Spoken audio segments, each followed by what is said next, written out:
Nigeria is blessed with lots of healthy soups. In this video, we'll be journeying down to the southeastern part of Nigeria, Anambra State to be precise, as I'll be showing you all how to prepare an authentic Nsala soup, also known as the white soup. So sit back and enjoy.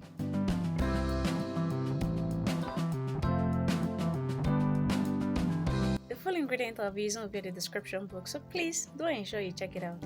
To begin, I'll be adding all the protein base into the pot. I'm actually using some chicken. You can choose to use catfish. I'll also be adding stockfish and some dried fish that I've already deboned. I'll just season it up with all the necessary ingredients. I'm using a combination of red and yellow scotch bonnet pepper, some seasoning cubes and some salt to taste. I'll just add water to it that will be enough to cook the soup, then mix everything together. Next, I'll be adding some yam cubes into the pot. I know if you've not heard of Nsala soup before, you're wondering what yam doing inside my pot. But guys, just hold on, I'll be showing all what I'll be using this yam to do later. I'll just gently move everything around, then make sure all the yam is properly submerged in the water, then cover and allow to cook. Okay, this is 10 minutes later, and our yam is a little bit soft, but not fully cooked. I'll just gently take them out and add it into the blender. I think this is the last one. At this stage, I'll be adding all the ingredients into the pot. I'll be adding some grounded crayfish. We all know there is no Nigerian soup without crayfish. I'll also be adding some Uziza seed that I've pounded. This is actually a local seasoning, also known as ogiri. I'll be adding little into the pot. I'll gently melt it using the back of my spoon, then mix everything together.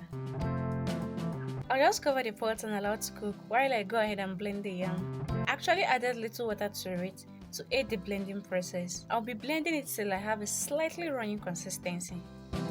Okay, after blending, I'll be adding the blended yam into the pot, just the way I'm actually doing it, bit by bit. This will actually act as a thickener for our soup, but you can choose to also use achi powder in place of yam. Just in case you're wondering why this soup is called white soup, this is because it's not made with palm oil nor tomatoes that will change the color. So I'll just cover the pot and allow the yam to melt by itself. Okay, this is 10 minutes later and all the yam has melted completely.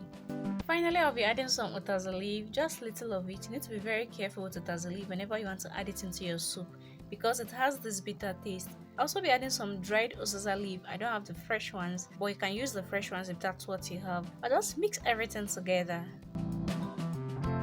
And after about 2 minutes, our Ofe Nsala is pretty much ready. You can actually serve it with any swallow of your choice. Now you know how to make an authentic Nsala soup. Let me know in the comment section if you'll be trying it out. Thank you very much for watching, guys. Please kindly subscribe to the channel if you haven't. Like, share, and leave me a comment in the comment section. See you all next time with another exciting recipe. Do remember to always eat healthy and stay healthy.